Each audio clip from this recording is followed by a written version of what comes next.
John Brennan here with MMA T Company. I have Cam Dark Shark Chism, one of our newest athletes that signed on with MMA T Company. So Cam, good to see you today. How you holding up? How you doing with everything that's going on right now? Pretty good. I mean, the whole thanks, son. The whole quarantine thing kind of sucks because it's like my gym's closed, my job's closed at the moment, so I'm trying to find different bags to order for the house and find ways to keep me busy while I'm in the house because I have my younger two kids full time, so I'm one of those people. I don't want to become in contact with a lot of people. I don't know what other people have been doing and whatnot. They've come in contact with it and then risk giving to them. I'm one of those people. I'm not a bottle of toilet paper person though. One of those things. I want to keep my little people safe from it. Sure, yeah. I have my wife is pregnant right now, so I'm kind of in the same boat that you are, where I'm just kind of taking the cautionary route and making sure I come in contact with as little people as possible, just keep everybody safe. Yeah, I'm already an introvert. Even being an introvert still not food. I would like to go to the store or something. I live right down the road from a grocery store. When I get bored, I just go walk up and down the aisles for a little bit and see what snacks and stuff they have, or I don't know, just find some ways to get me out the house. Sure, and I think people are going to start coming up with some creative ways to, like you said, get out of the house, depending on how long this thing lasts. But hopefully, we'll be back, we'll be training and fighting, sooner than later. I think that's everybody's hope and wish in our community anyway, is that, they can go see, another fight time very soon. Yeah, I'm definitely needing fighting and fights in my life because I'm going through fight withdrawal. It's a real thing. It is. I think a lot of people are starting to experience that right now. So speaking of you, going through, that kind of fight withdrawal and being a fan of fighting, not just from the fighter aspect of it, but I think you're also a fan of just the sport in general. So what got you into, watching MMA, fighting MMA, training MMA, and then, how long have you been at this sport? So I'm actually still relatively new to the fight game and fight community. I didn't see my first fight until 2015, and I want to say it was around the time that Michael Chandler and Eddie Alvarez had their rematch in Bellator. That was the first fight I can remember stands out in my head. And I remember watching it. There's nothing else on TV. It was a Friday night, and it was around Bellator was doing every Friday night they had a fight. And I just graduated. I graduated high school, and I was like, dude, I have nothing to do with my life. I don't know what to do. I'm sitting here and I'm bored. I'm just burnt out because I wrestled my whole life. And once I graduated school and I went to college and everything, because I didn't wrestle in college. I just went to school, got my degree, and that was it. And I was like, man, I need something to do. And I'd always wanted to try, and then I was just scrolling through Facebook one time, just bored, scrolling through, and I came across this dude, Mick O'Brien. And I noticed his Facebook picture was he was a fighter, and I wrote him. I was like, hey man, I'm just curious. I wanted to try fighting. I wrestled, so I see what it's like, see what it's about. I already kind of like it. I have an interest in it. And he gave me the gym address, and I literally went down to the gym a month after being able to save up to train for 2 months. So saved up, went down, and from that point on, I trained for 3 months and had my very first fight 3 months later. And I found out very quickly how addicting the sport is, and I also found out that weight classes exist for a reason. Yeah. So, you said you wrestled, all through high school, but when I watch you fight, I feel like you kind of like to, stand and bang in the middle of the ring. Where does, the inspiration for that come from, and how would you describe that style that I've seen you have over the years? So I always liked wrestling. But the thing is, when you've done something your whole life and you kind of want to do something new, you tend to stray away from it. And I think that's what happened with me. It was just the first time I was at was nothing but strikers, just a bunch of guys that some of those guys they're in street fights. Some of them they just generally like to throw hands, despite most of actually having a wrestling background. And for me, it was I just had a natural affinity to like striking, and it was one thing I saw and it mesmerized me, like all like the small details in it. Because like, I'm one of those people who are like, oh, well, like grappling's harder than striking. I'm like, that's how you're looking at it. If you're looking at striking as just primarily like from punches and kicks and not like the small details, if it's like your foot, how to move your head the right way, how to counter strike, how to defend the strike properly. I'm like, dude, that's a lot because it can happen. All that stuff happens in like a millisecond, and there's different variables in it. Like how I throw a jab might be slightly different than how you throw a jab, despite the fact that it's still the exact same punch. You can be from where the angle it comes from, the speed, how sharp it is. If it's a lazy jab, if it's a sharp crisp one, if it's a power jab, like these are all the same punch, but just different variations of it. And like so for me, that was something that like drew me to it. And then like I started watching different breakdowns and like striking footwork and stuff. I was not a good striker when I first. Fuck that.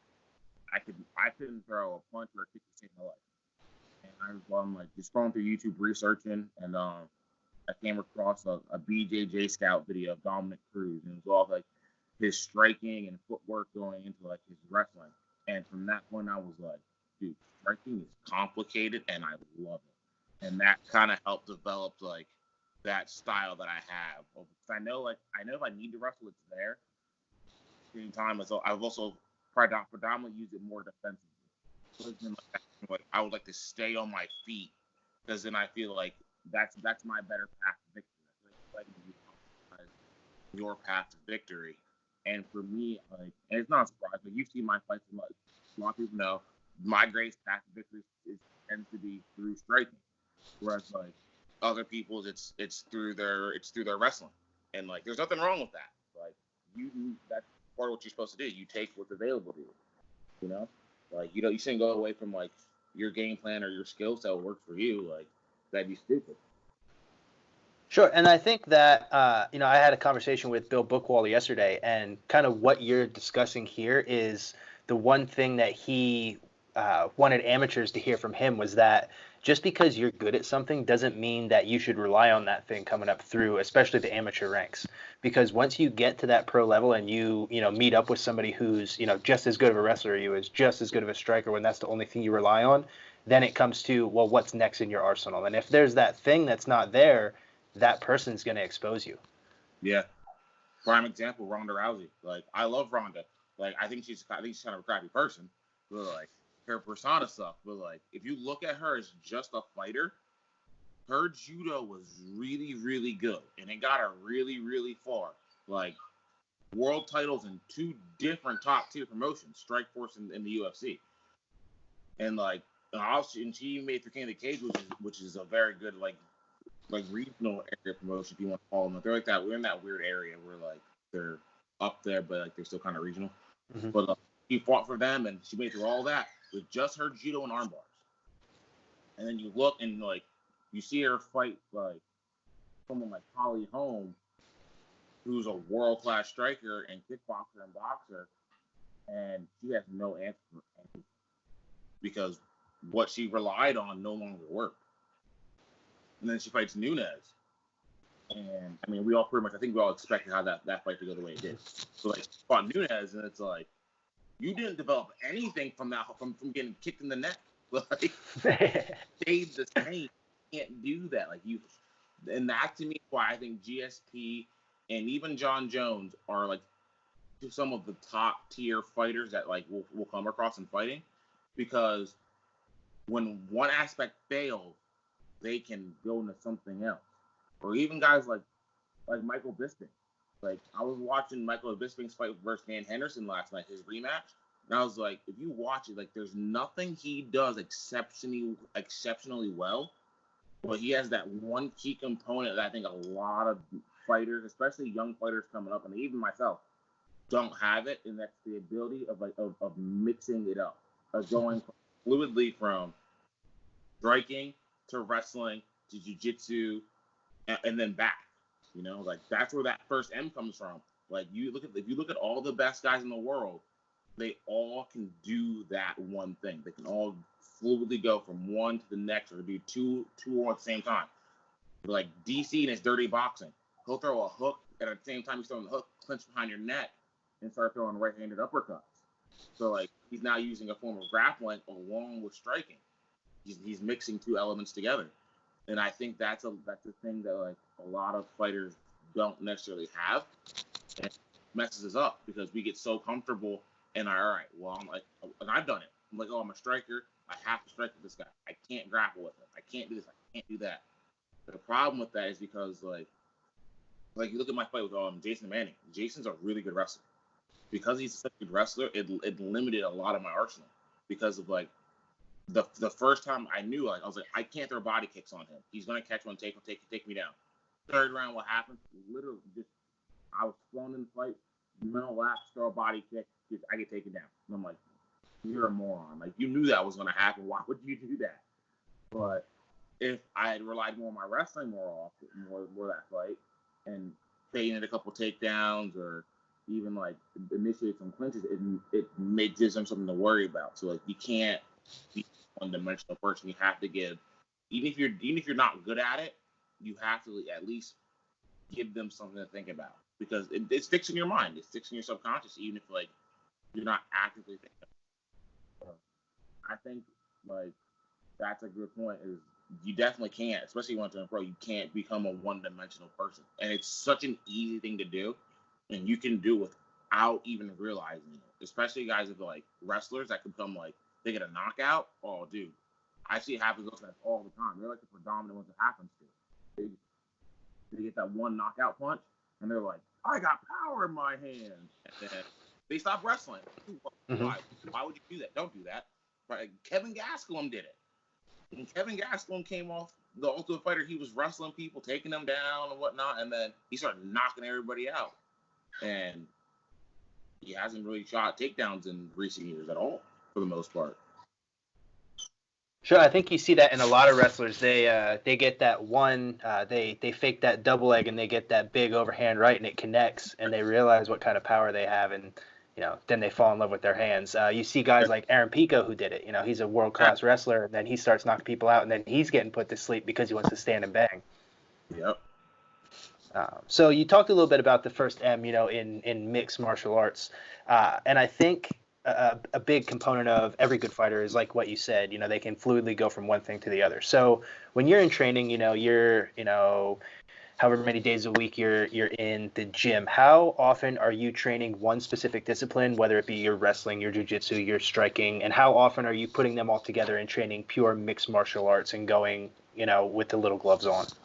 So my first gym I was ever at, we predominantly trained everything separate. We would go big gloves, and then after that, go. That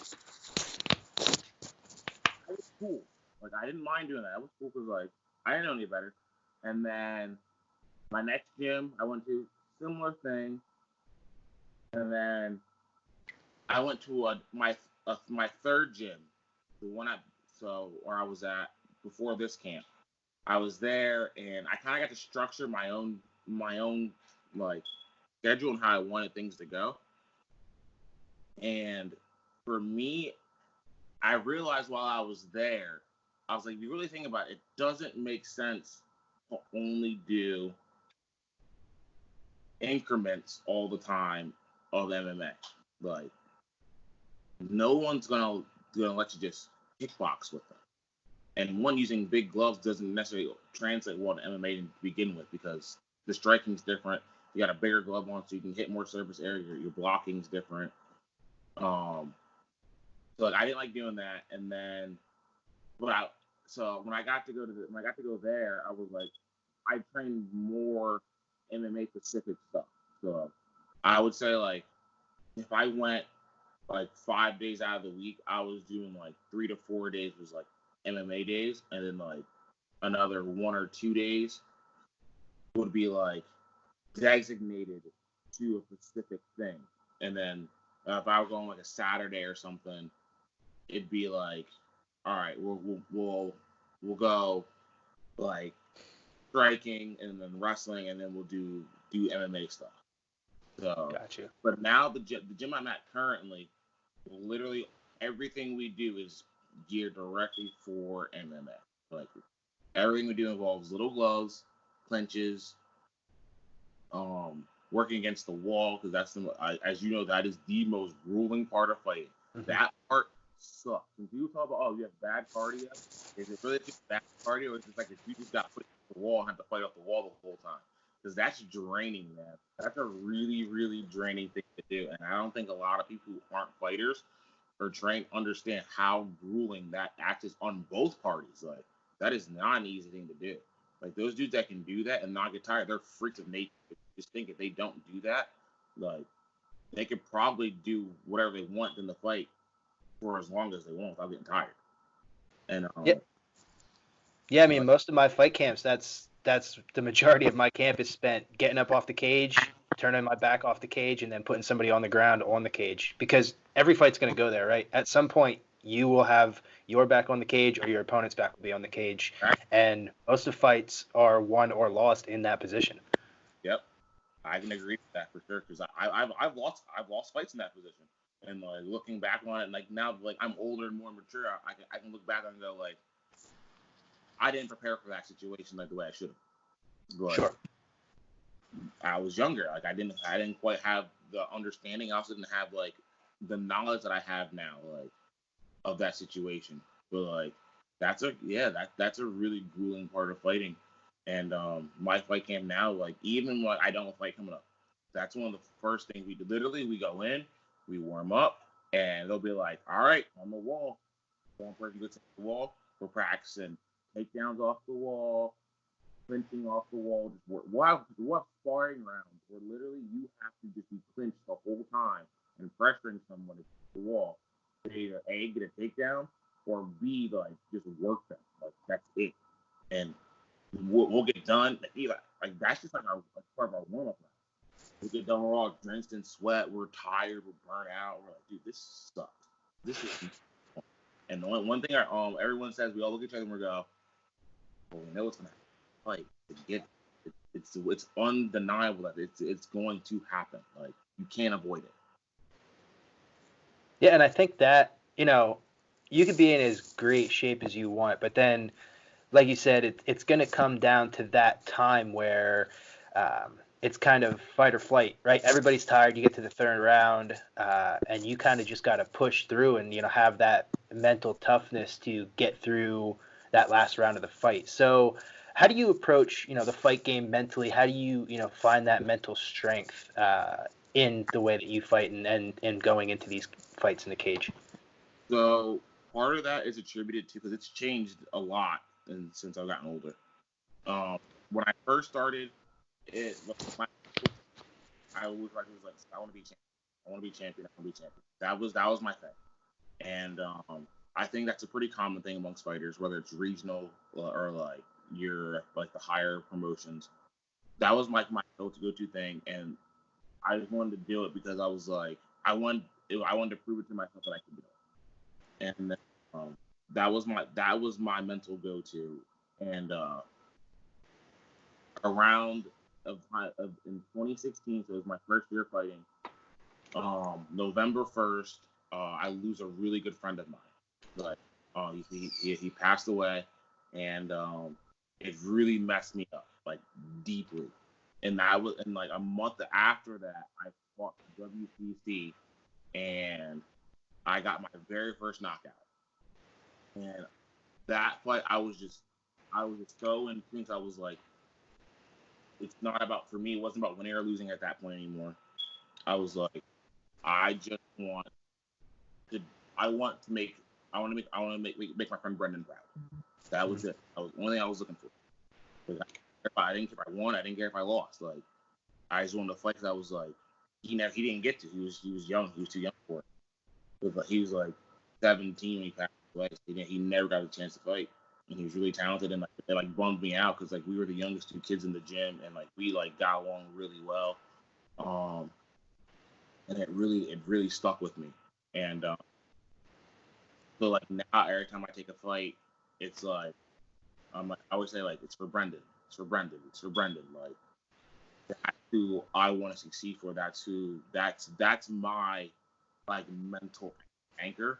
So like when I'm in like those ruling spots of like a fight, and like I'm tired or I'm hurt, or like don't want to get up to school come for the third round, or like or for the fifth round or whatever, and I just want to sit there and I'm like, this sucks, or like when I'm getting ground and pounded, and I'm like, yo, this hurts. No part of this is fun. Like, or even when I'm cutting weight and I'm in the tub and I'm sitting there, I'm like, yo, why am I doing this? This isn't fun. I hate this. I don't want to do this anymore. Like I want to lay in bed and cry.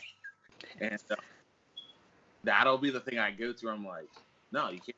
You have to go. Like you push. Like this is what we do. Like this is the biggest part of the fight game is the mental aspect of it, is pushing. Physically, it's easy. Like most people don't break physically; they break mentally, and then the mental tells them that they're broken physically.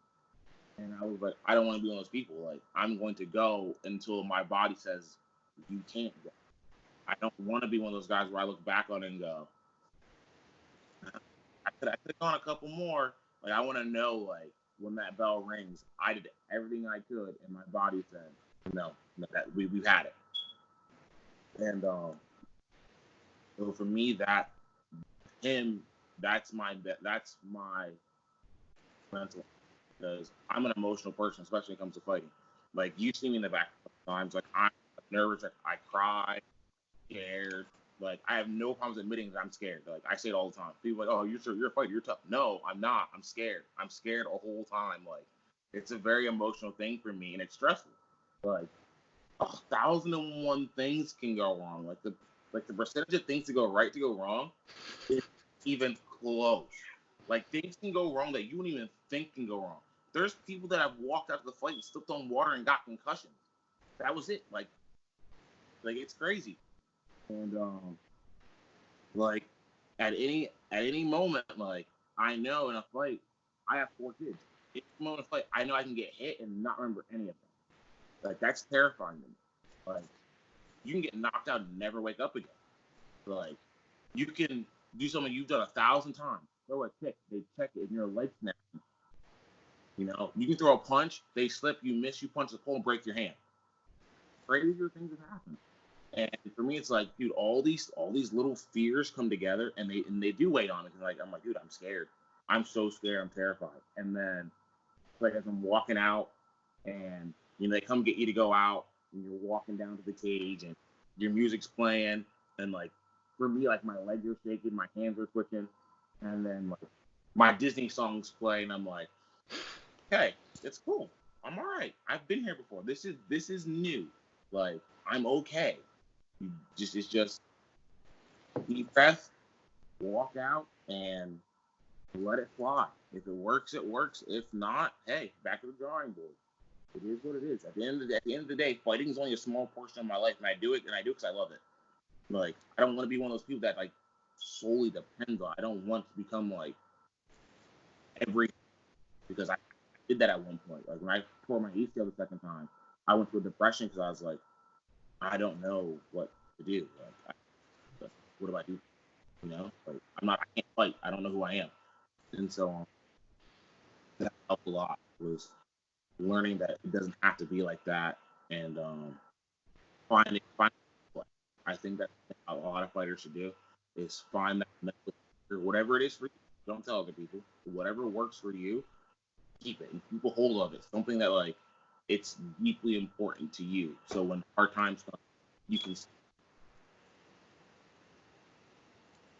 Yeah, and I think that's real powerful for a lot of people. And I think, like you said, you don't have to tell anybody, right? And everybody still has their own motivators and their own factors that are driving them. So, hopefully, if somebody hears this and they are struggling to find one, they can, even maybe reach out to you and talk through that and get some motivation for that.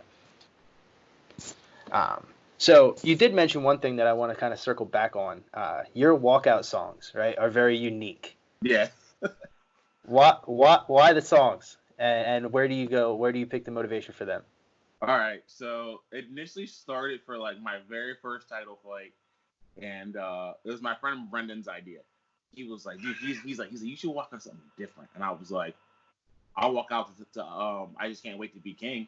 He was like, "You won't," and I was like, "Why?" And I did, and I ended up winning that fight, and it just became like this tradition that I kept doing. And for me, like everyone has that's been a kid at some point has seen a Disney movie, and when a Disney song comes on, as much you can't be sad. Like I don't think it's possible to be sad when you're a Disney fan. Like how can you be sad when Hakuna Matata comes on? You know, and for me, it just puts me in a good place. It puts me in a place where like I'm happy, I'm carefree again.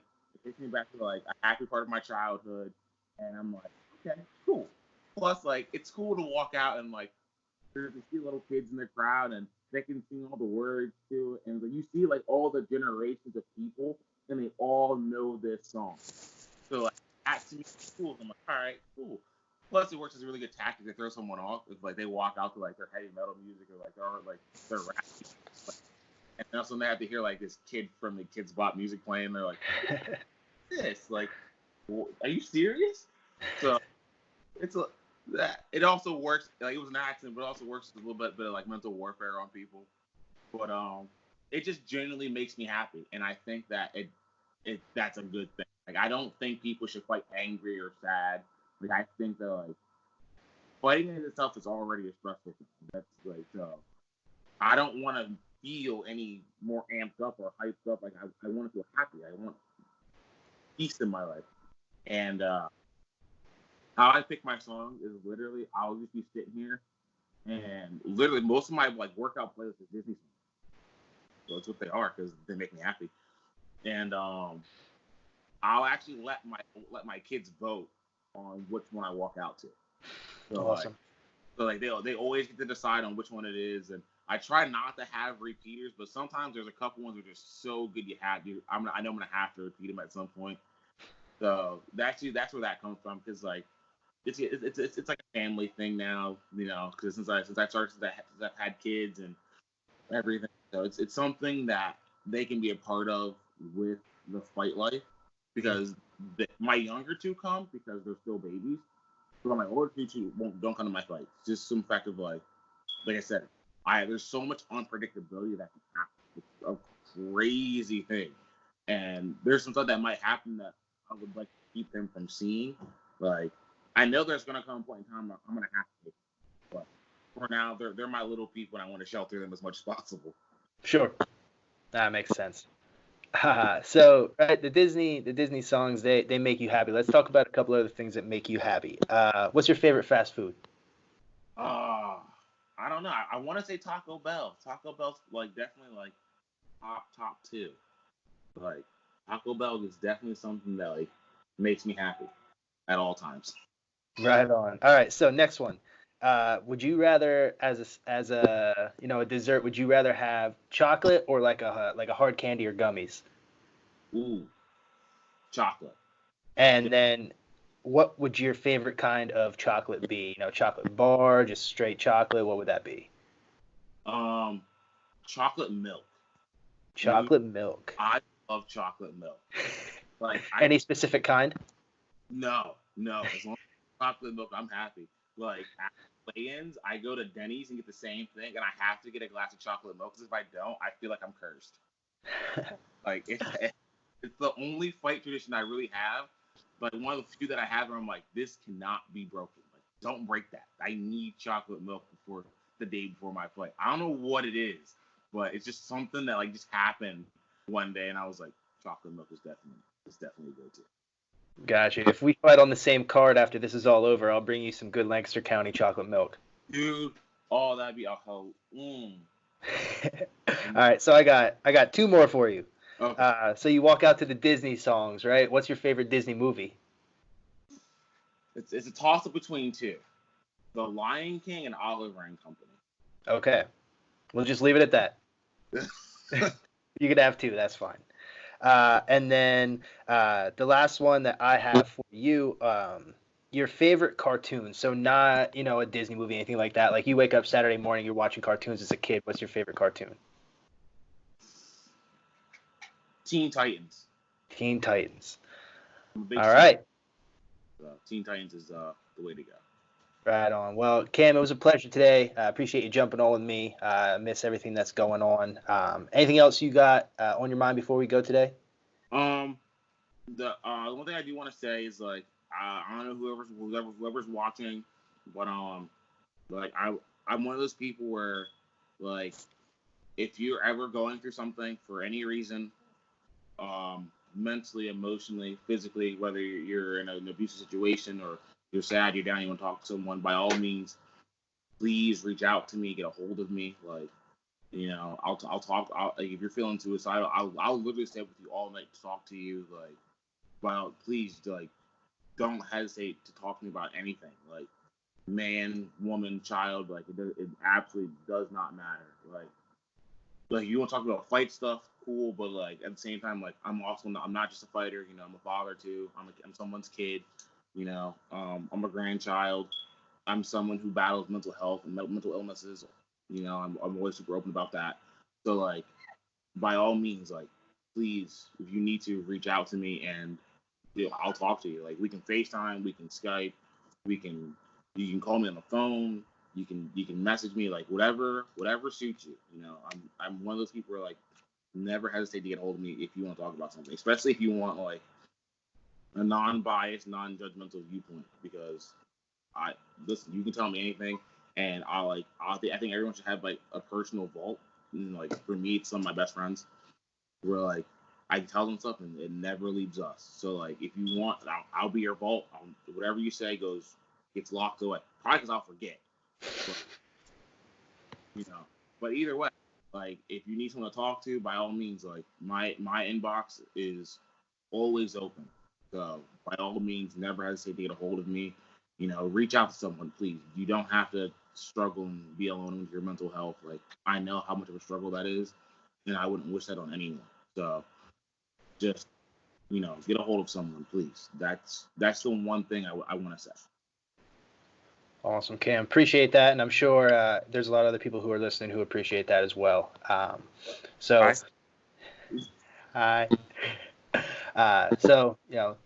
we'll leave it at that for today. Cam, really appreciate you coming on. No, like I had a good time. I appreciate you having me.